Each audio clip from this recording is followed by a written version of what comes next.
Welcome everyone. Good morning to our last prior to ballot for comment, the patient summary call. So the Sparked HL7AU patient summary FHIR IG call. I'd like to start with an acknowledgement of country, and then we acknowledge the traditional custodians of the lands on which we all gather today, which for me is the lands of the Turrbal and Yagara peoples.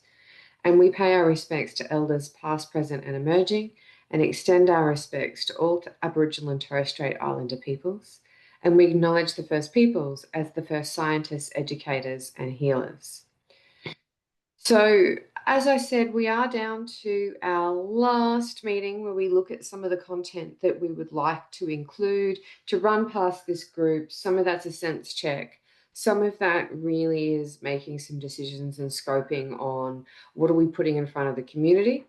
Because on the 4th of August, which is really not that far away now, we'll be publishing a baseline of the things that we've been talking about over the last few months to put in front of the wider community, which is the community in Australia, but it's also the community internationally who will be looking at this and providing us feedback on where we're going and what else needs to be done, where there are any risks or concerns, to guide us through to how do we get to that meaningful first release that is then usable and adoptable, but provides this foundation that can continue to extend into the future for patient summaries.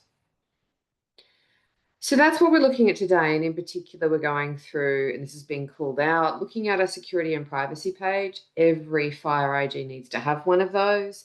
There's a proposed update for that. Looking at AUCDI mapping update to the page. We'll go and have a look at what that means, but that has come in because AUCDI R2 officially published not that long ago. So we will be looking at how we reference back to AUCDI R2, including where we call out TBDs of we've not yet made a decision here, and inviting the community to provide feedback, going through some of the guidance and the ballot scope. So that's really what overall today's about before we publish a snapshot. Progress. Looking at our overall kind of inclusion, this is the same kind of diagram we're looking at. Really, where we're looking now is the security and privacy, the mapping to AUCDI, and going into a bit more detail on guidance. They're the things we're going to get a bit more of a closer look at today to see if people are comfortable with the content we're putting out for community comment, or if there's anything we need to add in or anything that we think we shouldn't actually be saying at this point in time. If time permits, we'll look at composition. I suspect time won't permit, and we'll need to push that on to a later meeting, but we'll see how we go. So here's the specifics. I'm opening, then we have security privacy page is intended, then a generation and access page, then mapping. Those 3 pages and the links to that have been sent around via email and also posted on Zulip for people to provide any review and feedback prior to this call. Shelley will go through our last parts of the use case feedback reconciliation. While that closed a while ago, we bumped talking about it from our last meeting because we were going into a bit more in depth around composition and conformance, and we just didn't have enough time to complete those last report backs on that. So Shelley's going to go through that today. And then we're going to just talk about what is in the ballot scope. So if we run through all the things that are proposed for inclusion that we haven't yet decided on, then let's have a look at what it all means together. Is there anything outstanding? What's happening? If time permits, we'll go into composition. Otherwise, we'll just wrap up with what's our next meeting and what's involved. Why should you turn up? Or why should you skip it if you're like, yeah, I don't think that's relevant for me. And that's kind of our agenda today. So I'm going to go into usual business. So usual business, as always, we start off with approval of minutes. So these last minutes were sent round, I think about a week ago, possibly more than that. I'm just going to do a quick skim for the people on the line. So our last minutes, this was chaired by Ricardo. We have here the attendees list. We have the slides available and the recording. We have the minutes captured with the decisions made, as you can see here on motion passed. And then, oops, coming down through the minutes of the content that we undertook. Again, this was all around conformance, and we made a number of decisions. So that conversation and questions is reflected with the decisions that were made at the time, and also, I guess, talking about what the next meeting was about. So these are out and there's no outstanding feedback. Does anyone need more time to review these before we look to approve them?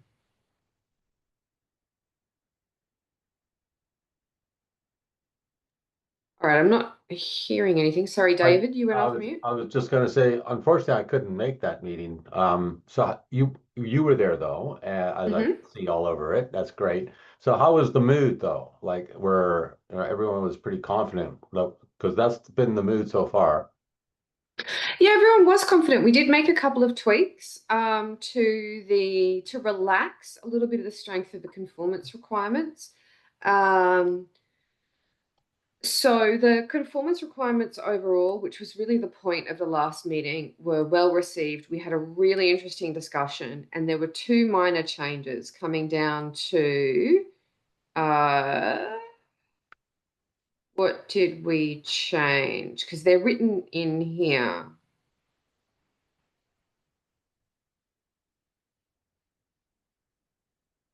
On what they are AHA.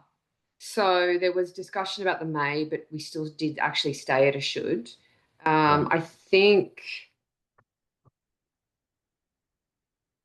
and I wish I remembered.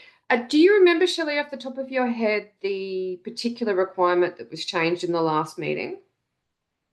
I don't, sorry. That's all right.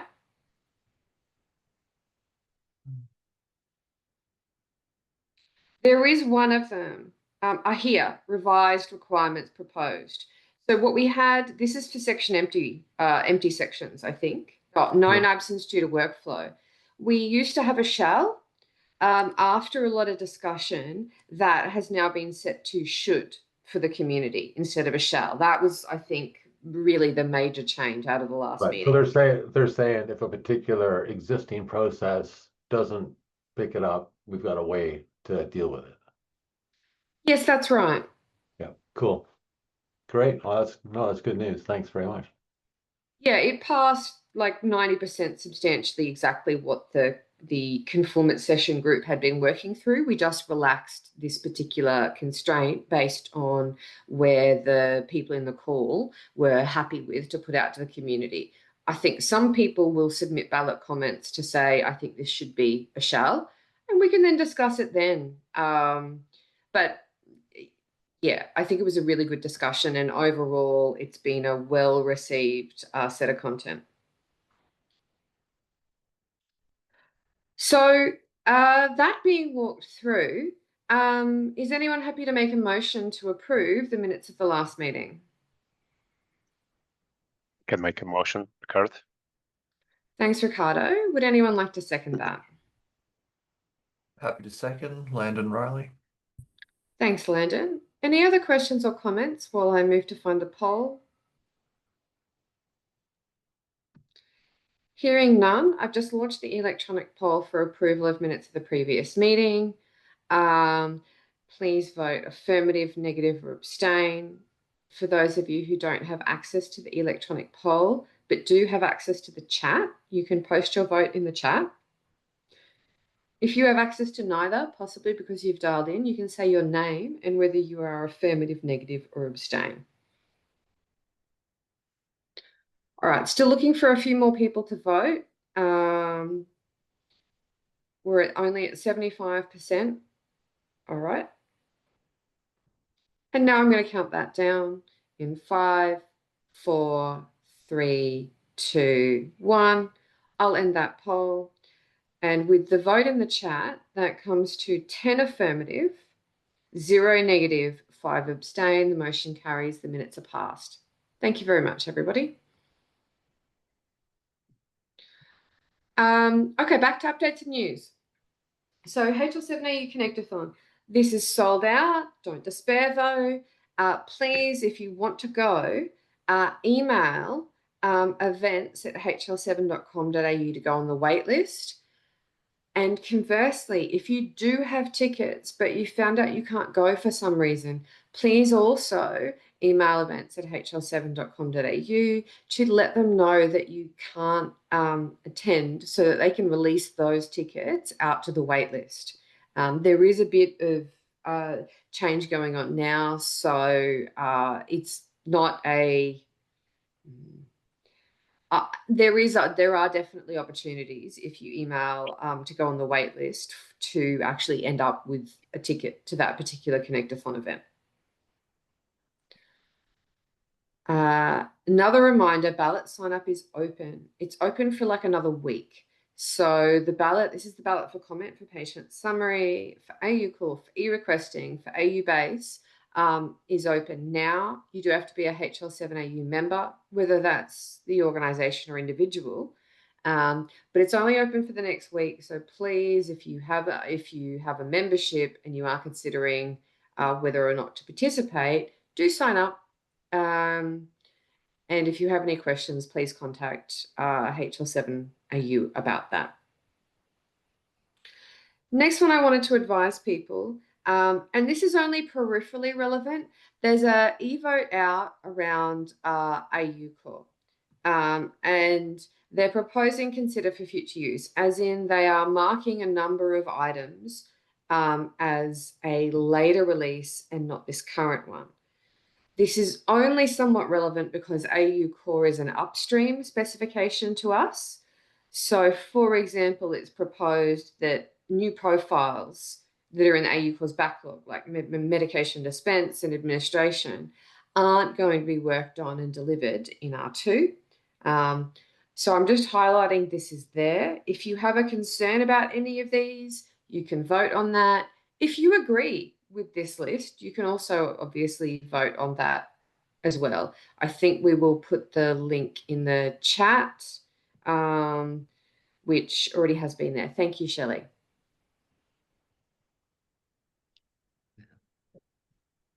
Okay, next update. So we're coming up for ballot for comment really soon. And part of what we're trying to do, obviously, is be compliant to IPS and AU Core, and we are considered a jurisdictional patient summary. And I was in a few chats with Matt Rowan from the ONC, who is the major funding body for working on the IPS at the moment. And they've approved for John Demore, who is an IPS project SME. So he's one of the primary editors for IPS, to review our AU patient summary in the ballot for comment period. And we're going to look at and ask them to provide some comment on things like making sure the design choices we've made are legal. So confirm that, yes, it really is a conformant IPS specification, and also get feedback on where we've made some decisions, good, bad, or otherwise. So I'm really pleased that that's been okayed by the ONC and that John is available to do that. I think that's going to be really, really useful. Are there any other updates? Is there anything I'm missing? I don't know if Brett's on the line. Neither is Ruben. Oh, you are? Any other updates? No, only just please do sign up to the ballot. We only have 27 people signed up so far. Actually, that's a good point. Shall we check the numbers?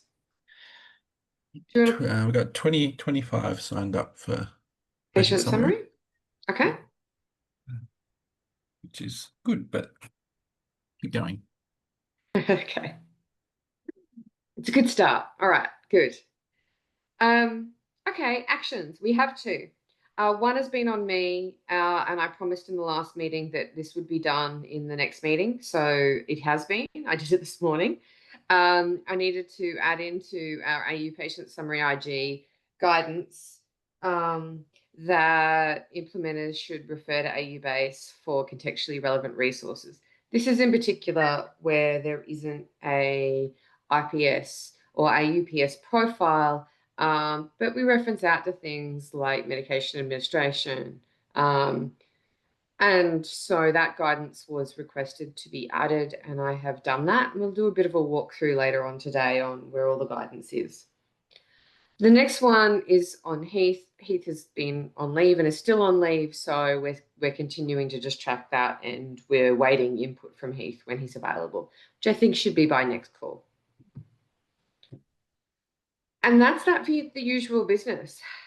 What we'll go into now is a set of content. Now, we were going to go straight into the security and privacy update proposal from Steve, but he's caught up at the moment and will join us a little bit later. So I'm going to move on to the next section, and we'll come back to this one when Steve's available. So let me go to the AUCDI R2 mapping update. Righto. This got sent round for review and feedback. It's been worked on for a little while, but it was awaiting formal publication of AUCDI R2 before we made an update. I'm just clicking. Okay. And let me just go to our current page. So, of course, AU Patient Summary inherits AU Core and the AU Core mappings for that. So I'll just go to the guidance there. So our current content on this page, can I just check, is this big enough for people, or would you prefer me to zoom in? It's good. All right. So the current page is fairly standard, which just talks about what is AUCDI. That comes from AUCDI. We have the development approach diagram. Again, that's a standard set of content. And coming into talking about AUCDI and versions, patient summary is a use case that's introduced in R2. So it doesn't exist in R1. It only exists in R2. And the majority of elements from patient summary are inherited from the core use case. So what's been in this page and is currently in this page are where we've inherited these mappings that have been balloted and agreed through the AU Core project, but then also where there are new ones. So severity of reaction is an AUCDI R2 element, and it's been flagged as a patient summary element in AUCDI R2. So while we were kind of waiting and before coming to this group, this has just been with a TBD because that's the current agreed position. In the background, some work has been done to propose mappings, and that was released to this group, I think about 9 days ago, for review and feedback via... Hang on, have I gone to the right link? That's a really good question. That's the block vote. Let me just see if that's... Let me click that again. Okay, no, that's gone to the actual IG. Good for me. I need to go to the Confluence page. Apologies, I've got the wrong copy-paste item there. I'll just navigate to it. So from today's meeting,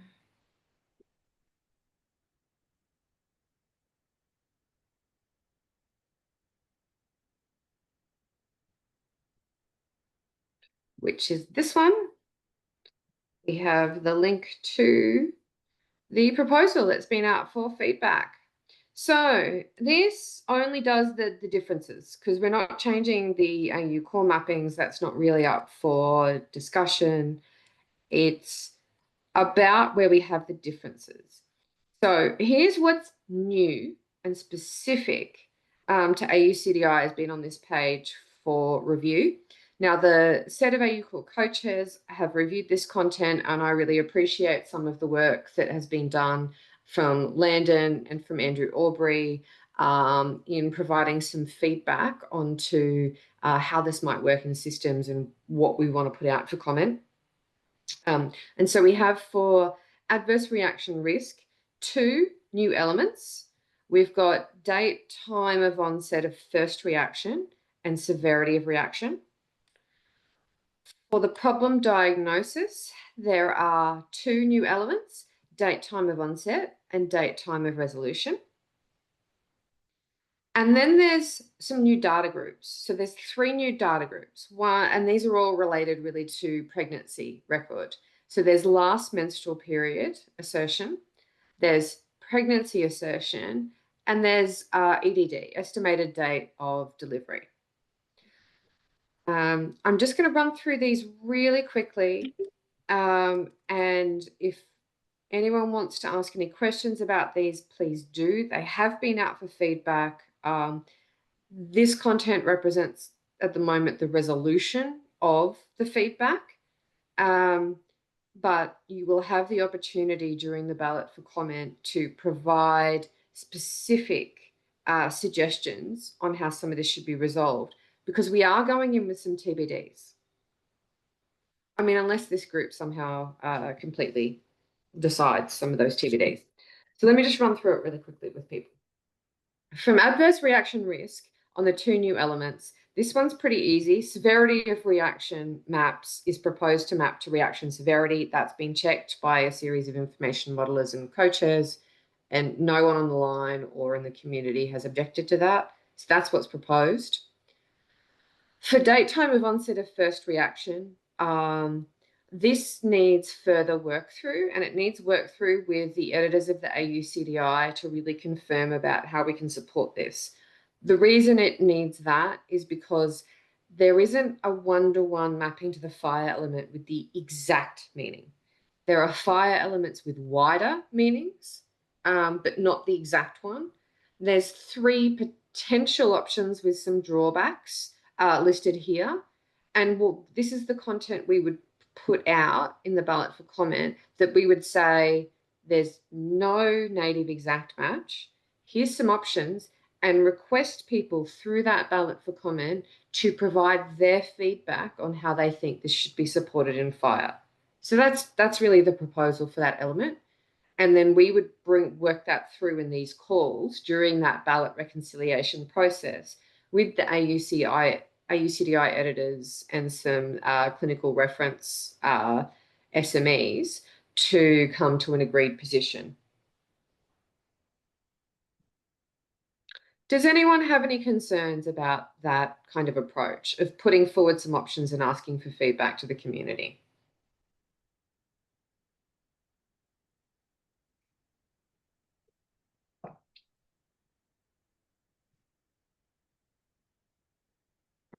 Not hearing any. So the next one for condition, these are straightforward. They're very straightforward matches from the AUCDI element definition into the FHIR definition, as you can see here. Are there any objections or concerns? Does anyone want me to go into more detail?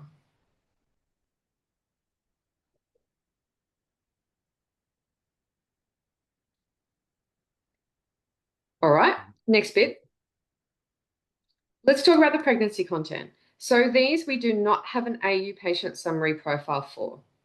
These have been split or are proposed for the presentation of them to be split, because for 2 of these, there is an IPS profile. And we know the fallback is an IPS profile. But for last menstrual period, there is neither an AU core, nor an AUPS, nor an IPS profile. So that is at the moment just dashes, with a comment noting that this is expected to be a future candidate requirement under consideration. We held the scoping session in December last year, and it was particularly noted by the group that this should be deferred and it shouldn't be worked on during the period of the first release of AU patient summary. And that had both people from the CDG and the TDG in that call. And so that's what we've done. We are leaving this to a later release. And so that's the proposal. Any concerns about putting that forward and updating the mapping table with that information?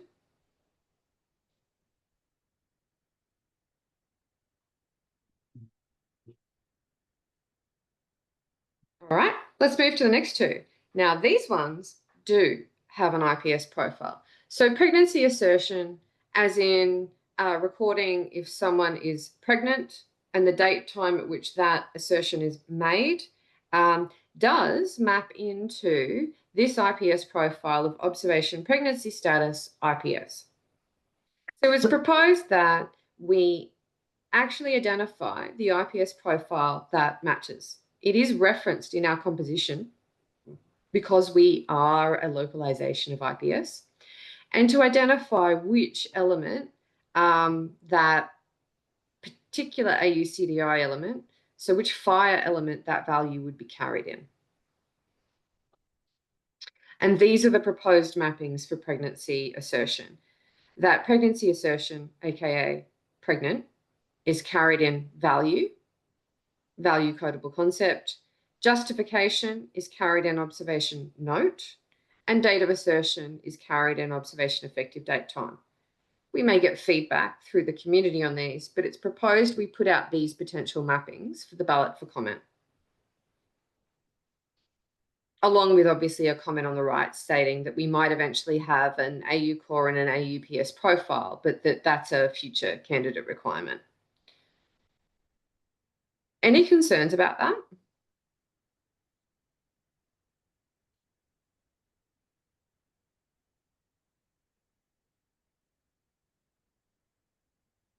All right, last one. This is trickier. This is much trickier because the AUCDI element is trickier. The data group. The data group is estimated date of delivery summary. And that includes what are essentially sibling elements, but some of these are kind of choices. So one is EDD by menstrual cycle. And then these two are about ultrasound. So that's date of ultrasound, and that's EDD by ultrasound. So they're not actually expected to be in the exact same observation. It's more like this would be in one observation instance, and these two would be in a different observation instance, and then gestation by scan is some other observation instance. This is probably the first time we've seen this kind of complexity in trying to map an AUCDI data group into FHIR structures. That this is quite abstract, but the elements themselves are more like specialized profiles, elements within a specialized profile. So we've had a bit of a go at this, and I ran it past the co-chairs and we made some changes and trying to put this out for review. For some of these elements, it does map nicely to the observation EDD profile in IPS. So the scan and the last menstrual do. Gestation by scan isn't EDD. So that does not map here. So that's why that's a dash and the others say, no, you can actually use this profile and conform to that. We've got some mappings here, and given the confusion we've all had around going, well, do I include them all in the same observation or a different one? We've made a note here to try to clarify, and I want to put this out to the community for comment, that date of ultrasound and date of delivery by ultrasound are separate to this one, and see if this guidance is clear enough to the community on how that could be mapped through. Does that make sense to people? Yeah, I think yes. So that's essentially the proposal, is we update in AU Patient Summary our mapping table with this information, and we put that out for ballot for comment, and we request feedback from the community on these mappings, and then we can work through that with the AUCDI editors in the ballot reconciliation cycle. So noting no one has had any concerns about this, I'm chair, I can't motion. Is anyone happy to motion acceptance of this proposal?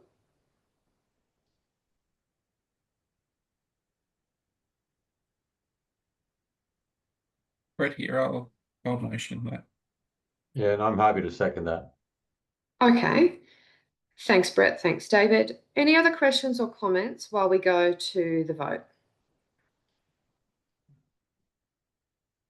All right, I'm going to launch that poll. So the vote for the current motion is to accept the proposal to update the AUCDI mapping page with this proposal information, and then that will go out for ballot for comment to the community. So please vote affirmative, negative, or abstain. And again, you can put your vote in the chat if you don't have access to the electronic vote. All right, still looking for a couple more people to vote.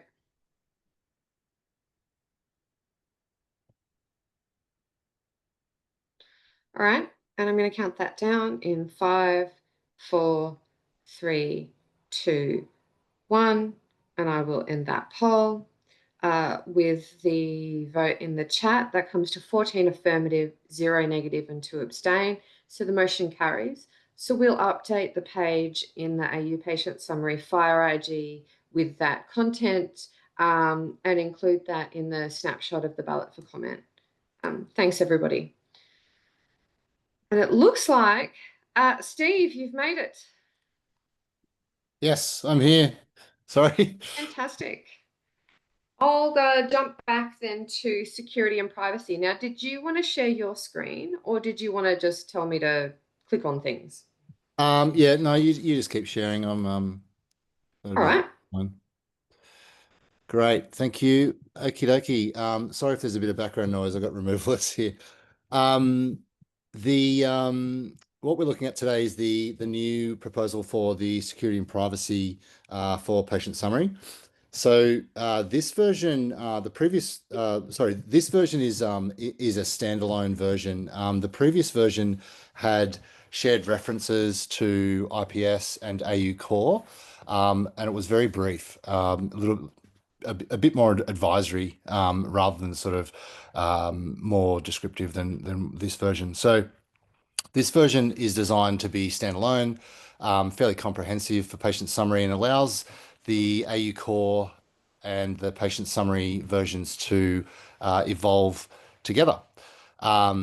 Independently, so that each one could have different requirements if we need to in the future.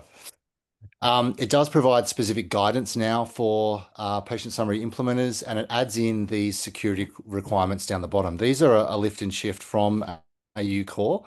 So they are identical to AU Core, but it does give us that flexibility to evolve them if we need to. So we did have this out for a proposal for feedback. We haven't had any feedback on that page yet, so I'll just quickly run through this proposal. So we've listed there some considerations around information privacy and to make sure that things are nice and secure, and that's referencing a number of the core FHIR and IPS guidance pages, but also the AU Core security and privacy page. And then, as I mentioned, we've got the security requirements there around potentially supporting Smart App Launch and the different versions of TLS, and also the reference there to the Cybersecurity Center TLS configuration guideline.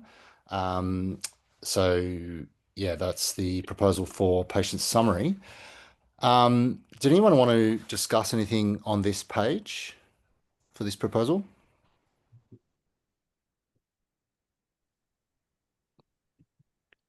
Any comments or feedback that we haven't received yet?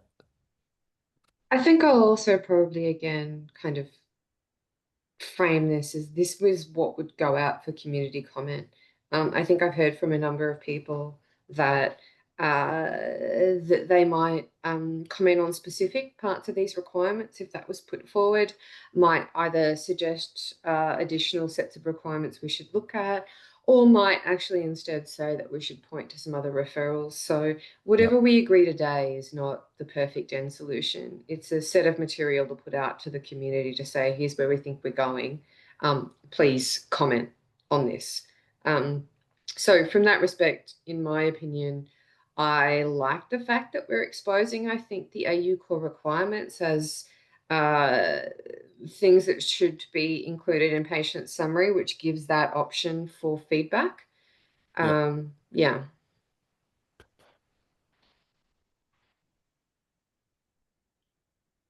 Okay. So do we do a motion for this then to go out for community Yeah, feedback? if there are no other questions or Yep. comments, then I think we should entertain a motion on whether or not we update the existing page. And just a quick question, did anyone want to see the current page?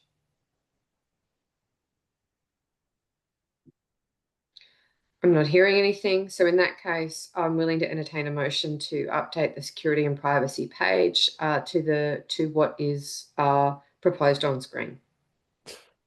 Yep. Okay. I'll motion that we update the security and privacy page for patient summary to be what's on screen. Thanks, Steve. Is there anyone happy to second? I'm happy to second. Landon Riley. Great. Thanks, Landon.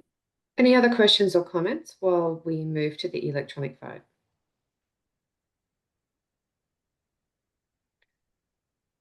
Hearing none, you should see in front of you now the vote for the current motion, which is to update the security and privacy page for AU Patient Summary that will then go out for ballot for comment. So you can vote affirmative, negative, or abstain. And if you don't have access to that, you can pop your vote in the chat. Just a couple more people to vote, please.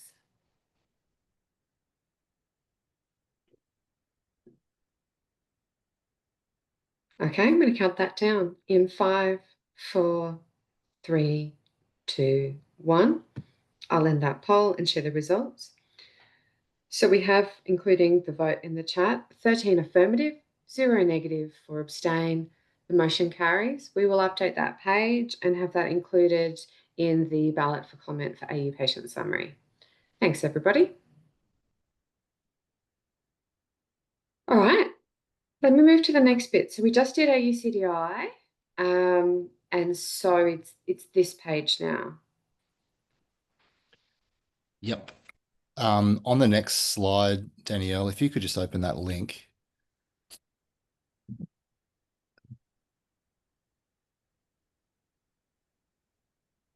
Okay, so we've put together a guidance page that describes a number of options that can be used for generating and accessing an AU patient summary. So I'm just going to walk through some of those options. Now, we've spoken about some of these in reasonable detail over the last few months. Some of them only appeared at the last Connectathon in Brisbane. And so we've tried to capture everything that's really been discussed along the way and describe how each one would work with an accompanying sequence diagram for each one. So first one I want to talk about is the IPS dollar summary FHIR operation. So this uses the standard IPS operation to generate an on-demand summary bundle. It allows us to provide a profile will tell the server what format we want the data to come back in. So in that case, we would say an AU patient summary as that parameter. In the absence of that parameter, it can generate a default IPS document. So you have the flexibility if you implement this to generate either an AUPS or an IPS. And I guess the key takeaway for this one is that it returns the latest data for the patient. It does not support historical versions. So whenever you hit a dollar summary, you're always retrieving an on-demand patient summary. Very simple implementation, simple request, and you receive back a document typed bundle which contains the patient summary. The next one is the IPA $doc FHIR operation. So this uses document reference fetch, and it actually comes from FHIR R5. This is built into FHIR R5 as a core operation.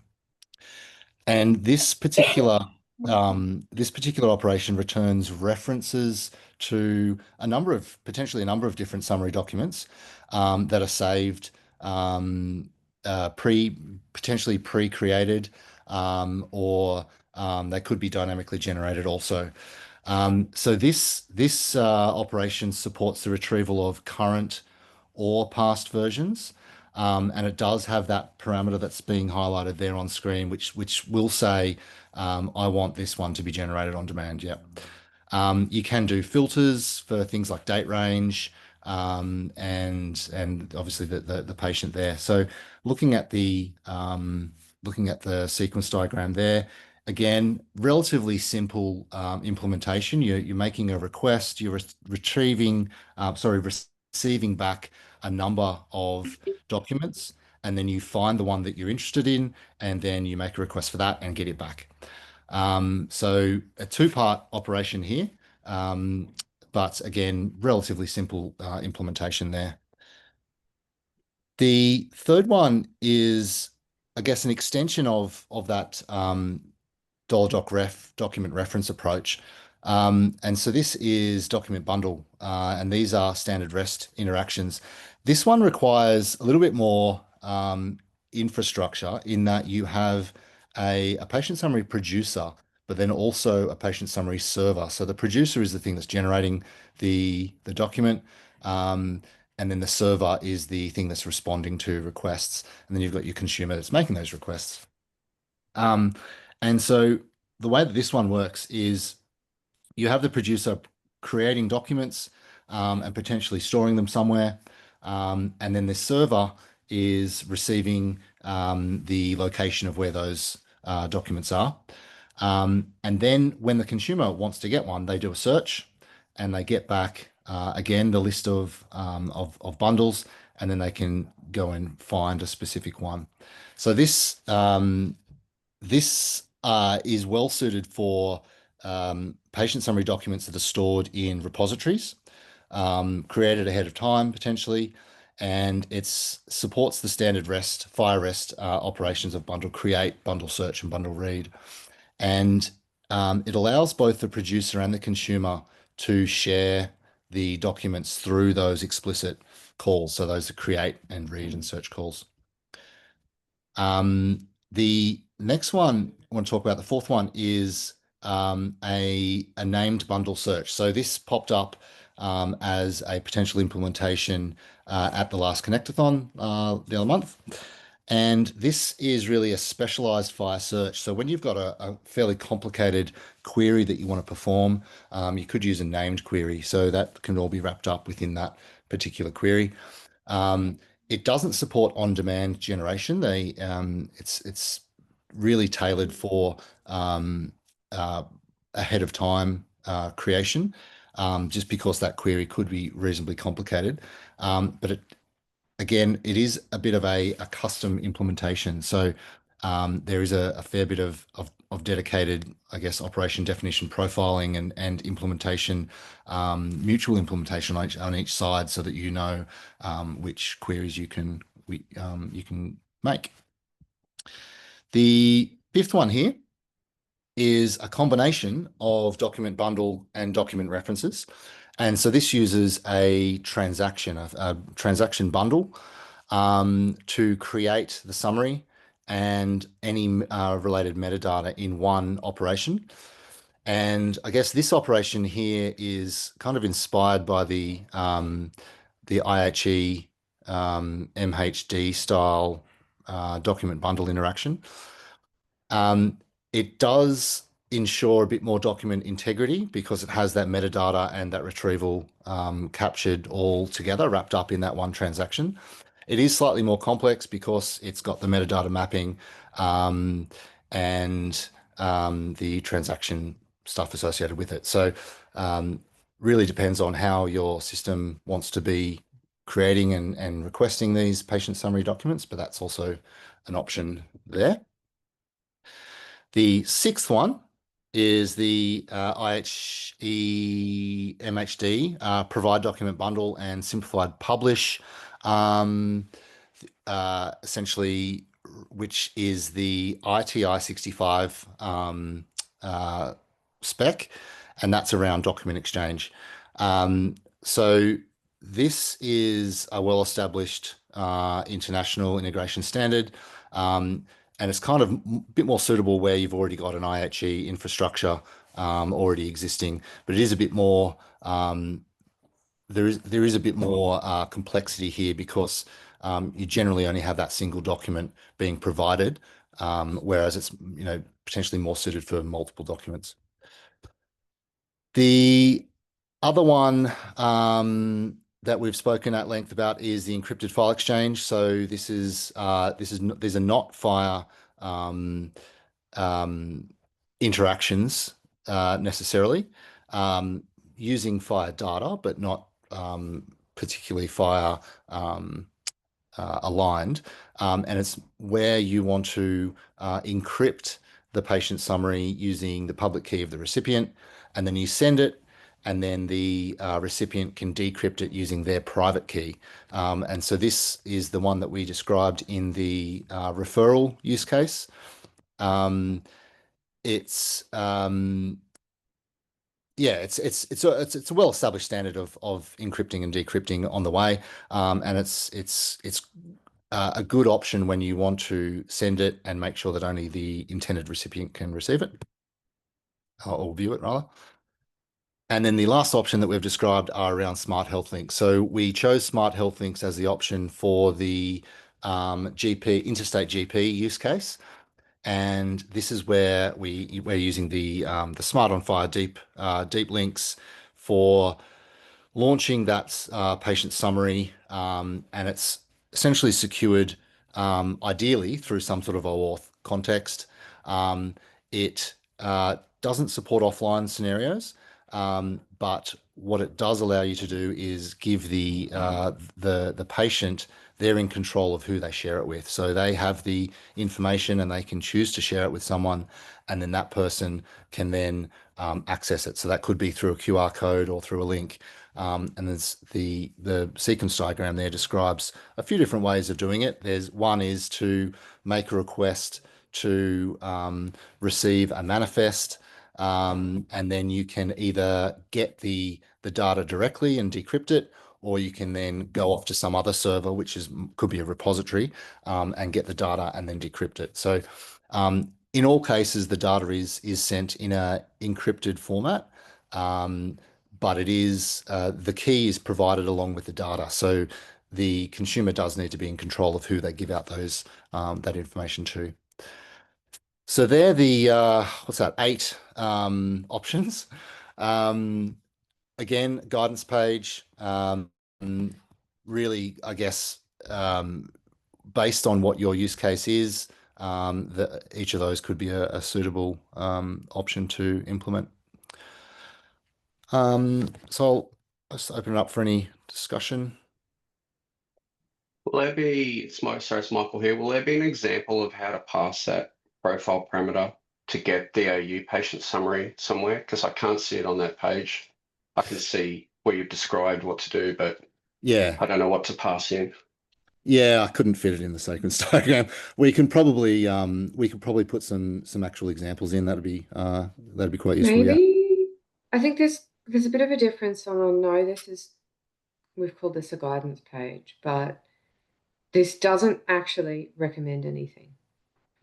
This identifies a set of options that have been talked about as possibilities, but I think we have been careful that we are talking about the data and the content and some obligations for producers and consumers, but we aren't actually recommending someone implements a particular thing.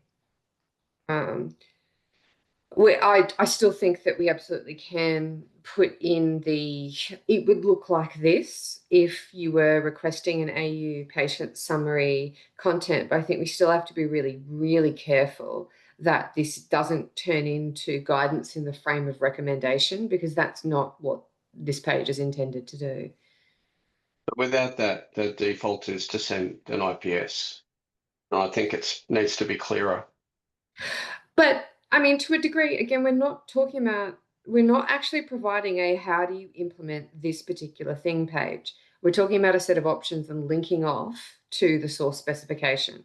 The source specification says how do you do that? It's just a profile URL you're swapping out. Yeah, I think if we define what that profile URL is, make it clear on this page, maybe that's sufficient. And sorry, Brett, you had your hand up. No, I was pretty much going to say what you said, which is I think the source material should be where, yeah, all that information lives, because we're just referring to patterns that already exist. So leave it to them. If you have a problem with their content, raise it with them. Yeah. Because I think the purpose of this page is to say, here's a set of options we've talked about. These are all possible, because at the moment, AU Patient Summary, and that's intentional, is neutral on how you can generate and access. There are all these recognized ways to do it, and we've talked about them as potential options in previous meetings. And so this page is just going, here's the list of things we've talked about, and here's where you go to get more information. This page needs to be careful that it doesn't turn into a set of recommendations by proxy, because that's not the point.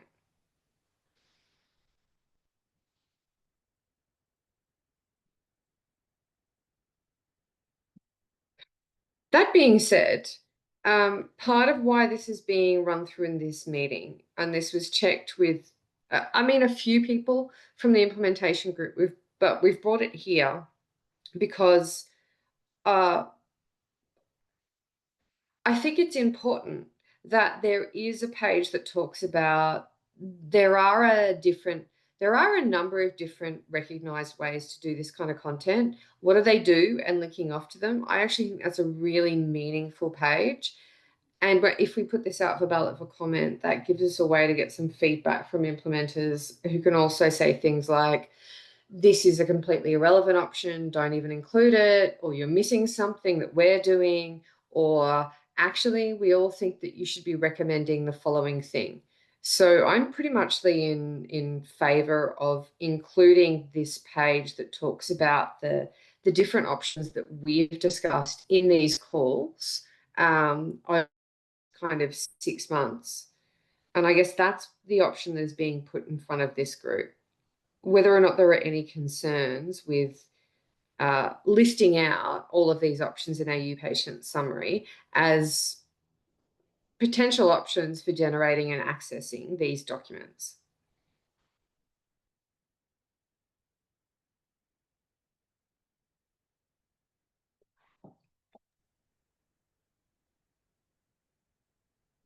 All right, I'm not hearing anything. So Steve, would you like to make a motion? Yes, so similar to the last one, I'll motion that we include this page and put that out for comment. Thanks, Steve. Would anyone like to second? Marika, happy to second. Thanks, Marika. Any other questions or comments while we look to do the electronic vote?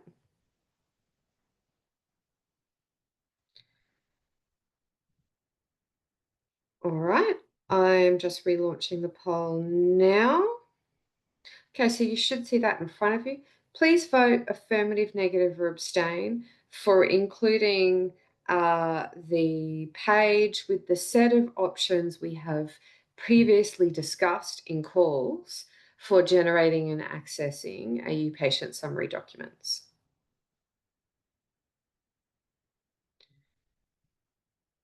All right, I'm actually going to count that down in 5, 4, 3, 2, 1. I will end that poll. So with the vote in the chat, that is 16 affirmative, 0 negative, 1 abstain. The motion carries. We will look to include that page in the snapshot that we put out for ballot for comment. Thanks, everybody. All right, back to this one.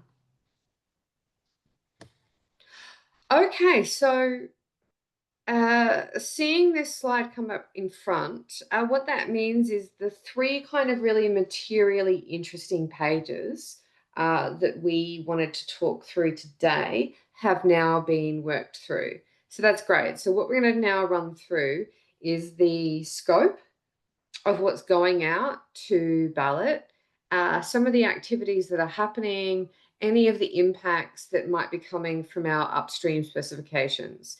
I know that says AU Core R2 ballot scope. That's me copying and pasting slides because I did this yesterday for AU Core and not updating it. Apologies. I am actually going to run through AU Patient Summary R1 ballot scope. So I'm just going to call out right now ballot preparation. This applies for ballot for comment that we're about to do, and also for ballot for working standard that we're targeting for early next year. So the things that need to happen between now and the 4th of August are that the IG editors, the team, needs to apply all the agreed changes we've talked about. So those ones we talked about today around AUCDI and security and privacy and generation access, the ones we've talked about in previous meetings around conformance, all of that kind of content has to come in. We have to reconcile any AU base changes because AU base is going to the same schedule we are. And they had their meeting 2 days ago and have agreed on a reasonably substantial set of changes for their release, some of which impact us. And I'll walk through those in a second. We've got AU Core changes. That I've got a tick for. AU Core has finished making its changes. Those are all in and you've seen them. So there's nothing else new to see here.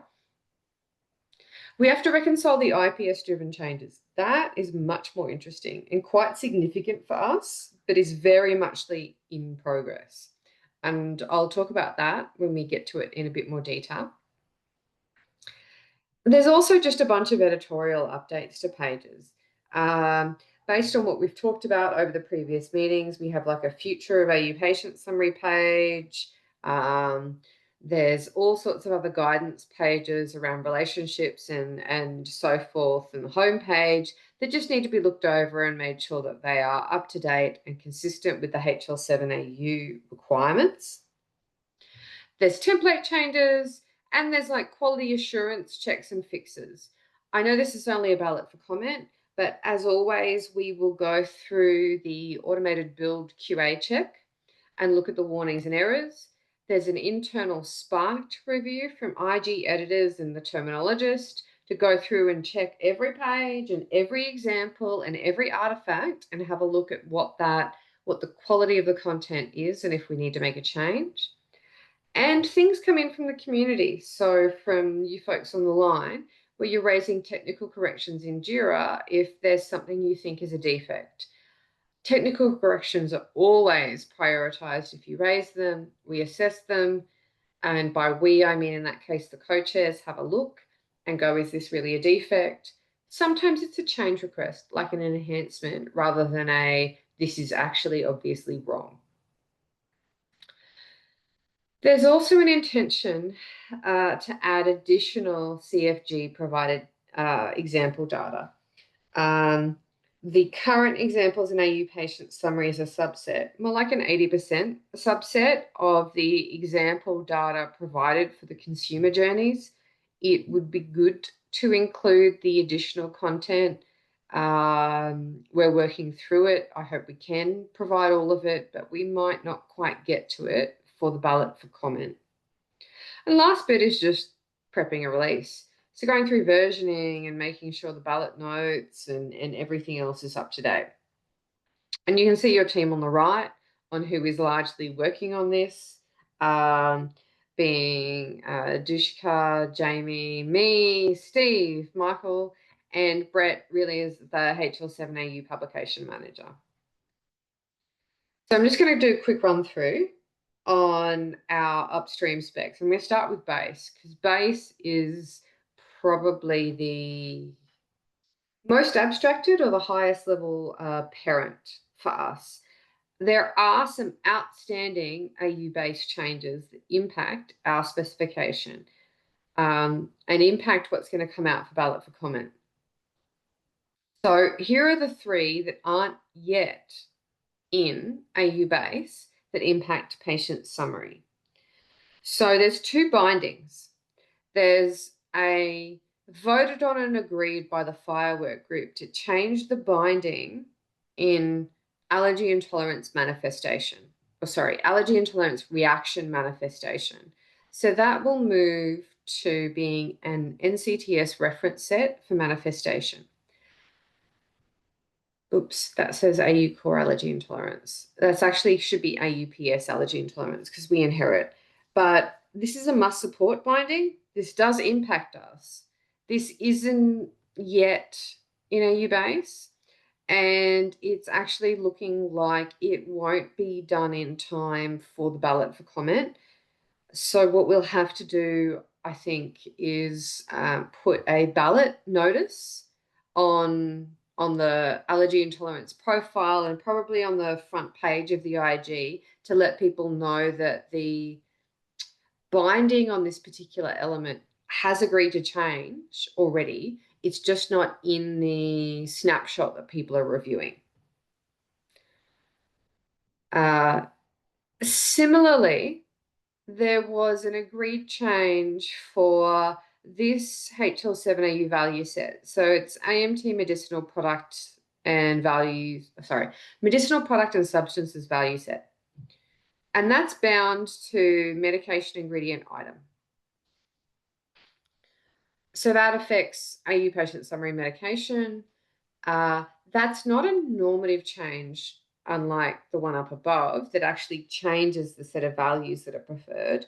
This one is just moving the HL7AU value set into the NCTS. So it does change the URL of the value set, but the on the wire content doesn't change at all. It's still SNOMED, it's still the same concepts. But again, we'll probably need to include that in a note to balloters that this is coming, but it isn't actually in the snapshot yet. The next one is just a couple of days ago. There was a successful proposal for change to AU base around supporting SPCU or sex parameter for clinical use. And that's a fairly wide-ranging change. That's going to impact our sex and gender page, which every HL7AU IG has. It's also going to, but this is in the background, so it's not a must support element. In the background, if you look at the snapshot for AUPS patient, AUPS procedure or medication request, you will see an extra extension now that is SPCU. And there will also be guidance on the sex and gender page for those people who want to include it. Noting again, there's no must support, there's no obligations on how that will proceed. That's not done yet because it was just a couple of days ago, but we expect this one to be in the ballot comment snapshot. Any questions about this information?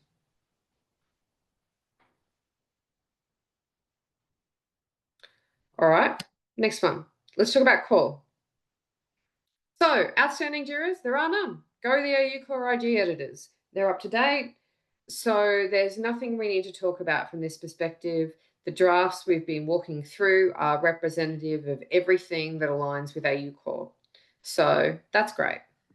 I'm going to move on. IPS is a very different kettle of fish. IPS is underway and it still has at least 2 block votes, block vote 12 and block vote 13 to be applied.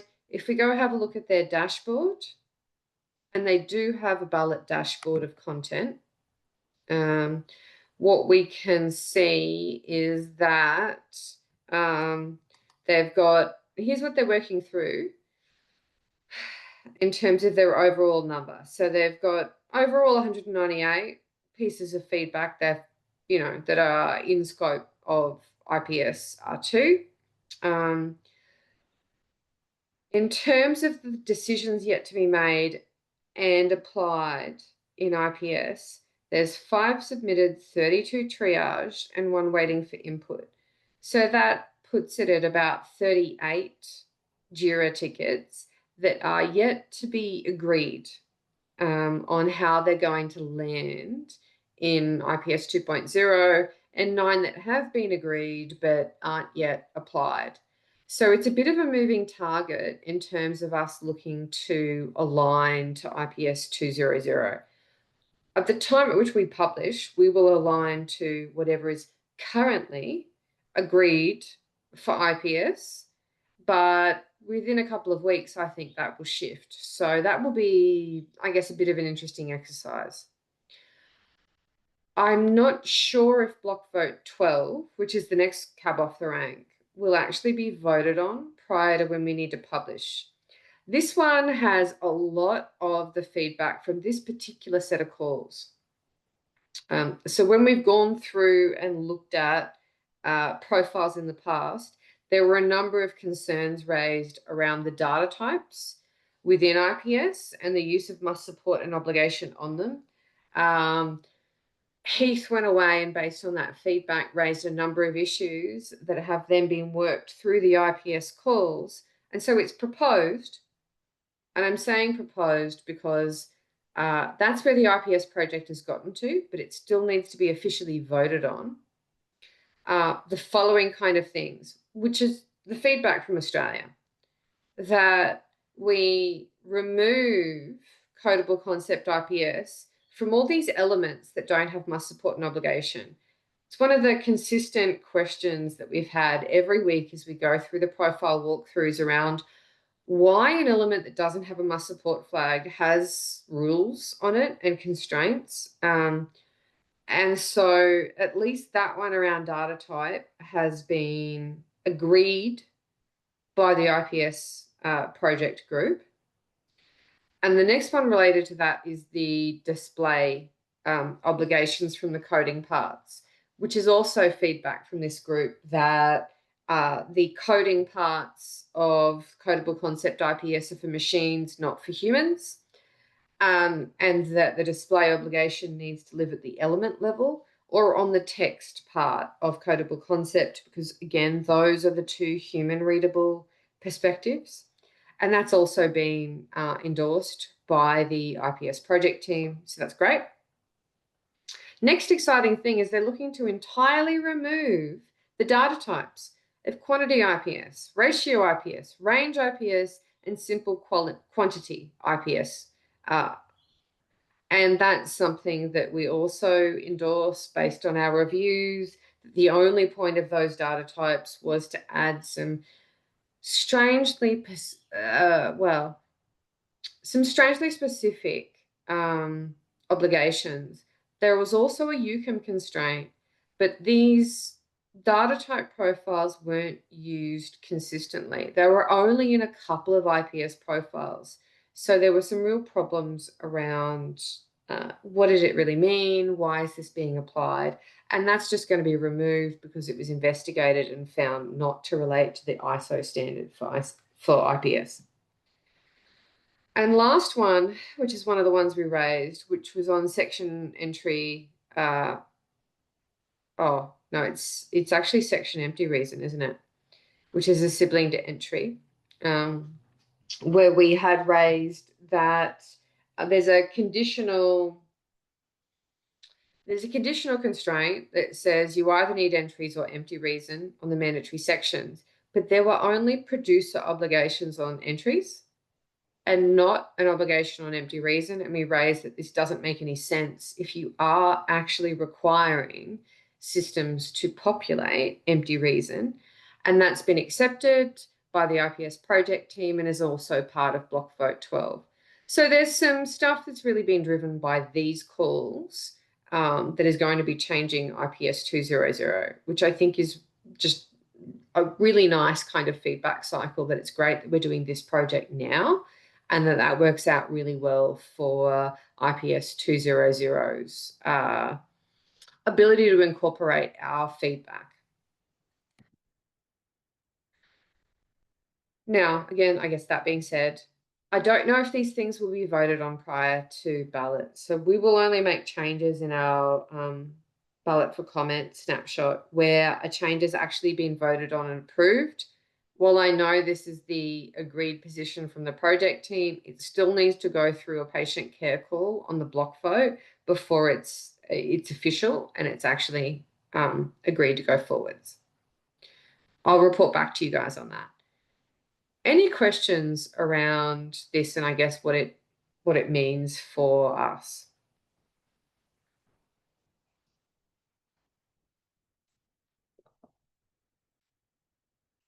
All right, next bits. So that's all our upstream stuff. That's base, that's core, that's IPS. That's where we need to be paying attention to the changes that are being made by those other projects and working out how we incorporate them. Do we have any problems with anything? Are we feeding anything in? We've got the changes that we agreed today. So we're still working through the conformance one, and we just agreed about AUCDI, security page, and the generation and access update. So those need to be added in.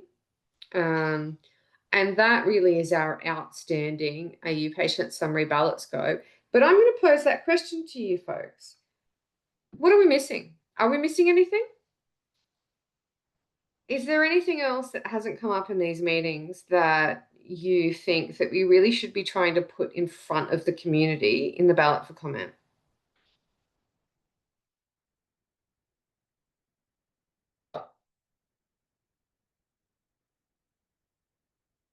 I'm just going to let the silence ride.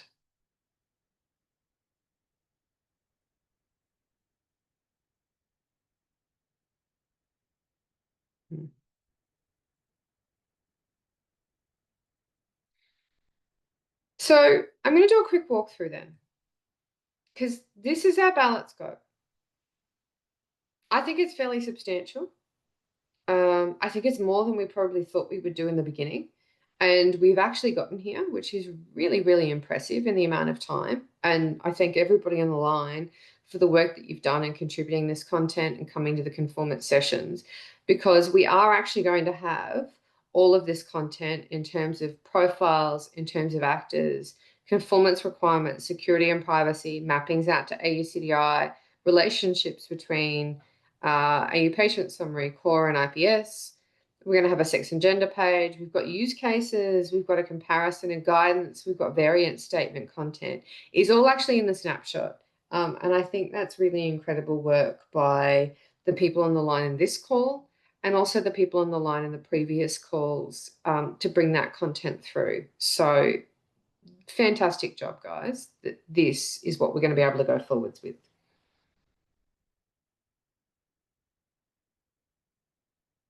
Given that we've only got 16 minutes left, I might hand over to Shelley for the last pieces of the use case feedback that we've been deferring. If there are no other questions around the scope of the content that we're going to be putting out.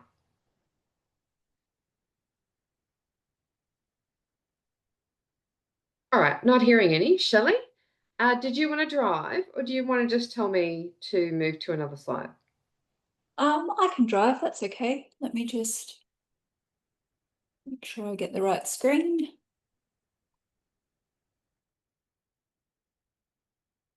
Hopefully everyone's looking at the use case page feedback.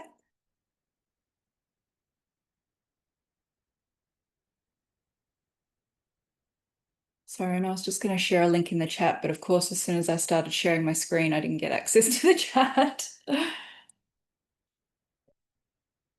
So we had, so everyone can see my screen okay? Yes, we can. Thank you, Yeah. Shelley. Oh, here we go. I can do it here. There we go. Okay. So we got some excellent feedback from the agency, and I'll just quickly go through that. So some of the feedback that we received was how will the regular, and this is referring, sorry, to the interstate GP visit only. Some of the feedback was how will the regular GP be informed, and suggested adding in a note that we could add to the use case to explain this. And so when we went through and reviewed that, we deemed it out of scope of the example use cases for release 1, which was what we'd agreed on by the group at the 15th of April meeting. Also in part because determining this was out of scope of the FHIR IG, we didn't want to prescribe system behaviour. I'll just move on to the next one. So the next one was alignment with My Health Record. So is there an expectation that this health summary be uploaded to My Health Record, and believe that this should be an expectation by default? and suggesting we update to include that. So again, when we reviewed this, it was deemed to be out of scope for release 1 by the group at that 15th of April meeting. Again, we may reconsider it in a future release, but just for this first initial release, it was deemed to be out of scope. And the next one was patient summary retrieval. So the GP retrieves Jeremy's up-to-date patient summary from his usual GP, and they suggested rewording to make that a bit more agnostic and said patient summary produced by his usual GP to ensure that it's not assumed that the summary will be retrieved directly from the GP system, and it may be retrieved from what's deemed to be the host system. And when we reviewed that, we had a look, and it was actually decided on by the working group that we would use the term usual GP, and that the patient summary would be generated from the clinician's local clinical information system, not a national or centralised host. So that aligns with the scoped out approach to avoid reliance on national infrastructure for this phase. So again, we just put a note that this could be included for release 2, but a little bit out of scope for release 1. And just moving on to the next one. So again, Dr. Wyatt Samuel SIS is a smart health link capable and connected to a network that allows secure record exchange. And their suggested change was that, we're assuming that the GP clinical information system is the only place where this summary can be retrieved from. And they'd like us to update it to the patient summary host is smart health link capable. And again, it's recognised that this could potentially come from My Health Record. However, when we voted on the particular example, the community, it was strong agreement that they really wanted that retrieved from the usual GP's clinical information system.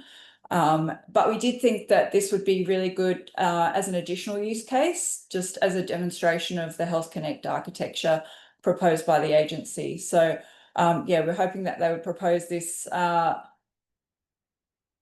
for post ballot for comment, and recommended that they raise a ballot for comment issue suggesting what the preferred additional use case steps from the consumer journeys that they would like to propose. And then lucky last, Jeremy presents a QR code generated by his usual GP system or health app that encodes a smart health link to his patient summary. So again, they would suggest that this gets changed to something a bit more generic like patient summary host or health app. And as we said in the last example, the group did ask for an example that demonstrated the patient summary being retrieved by a link and coming from the GP's clinical information system. So as per the group agreement, that's what we think would be most appropriate for release 1. Were there any questions around or comments or issues around any of that feedback?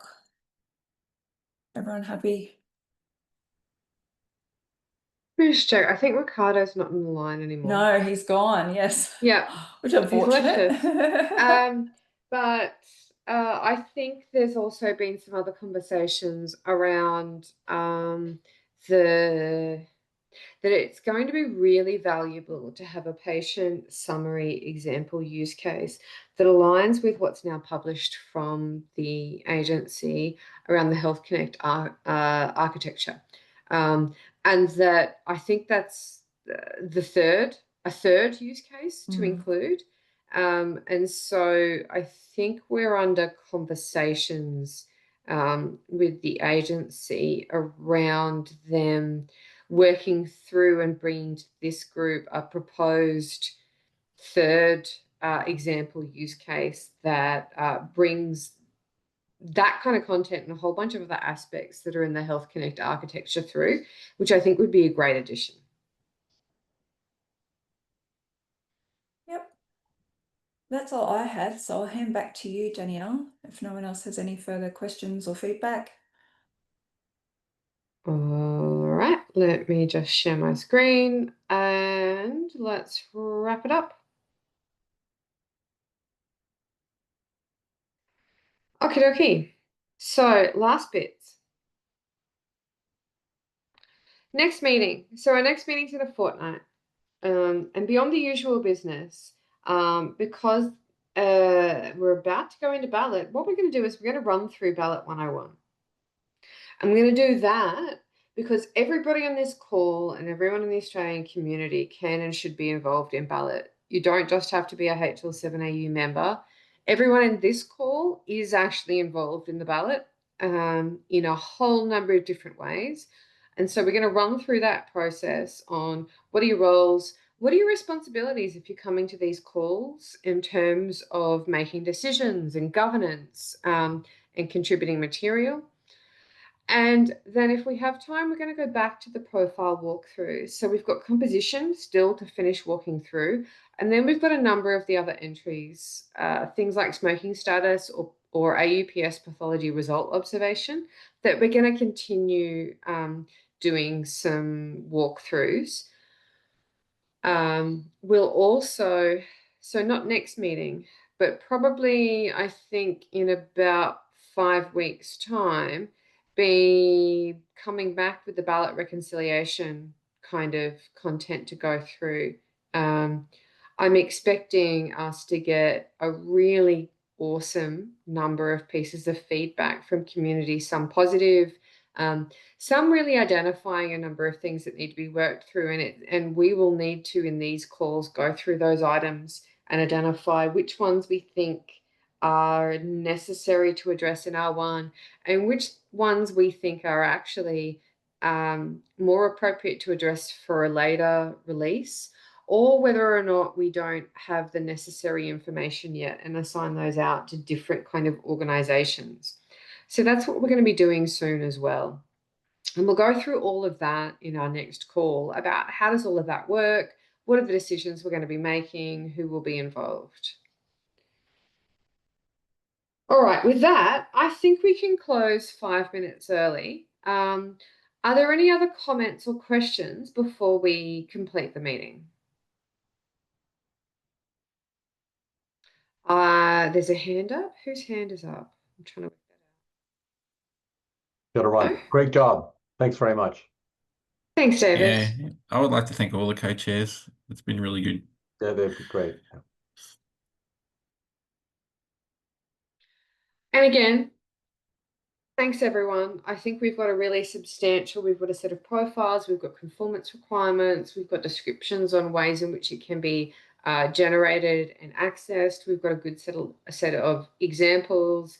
So I think this has been a pretty amazing job to get to this point in what's only really been 6 months. So thanks everyone for your contributions. And let's see what the community says, which I'm pretty excited about. Thanks, everybody. Thank you. Thank you. Thanks, Diane.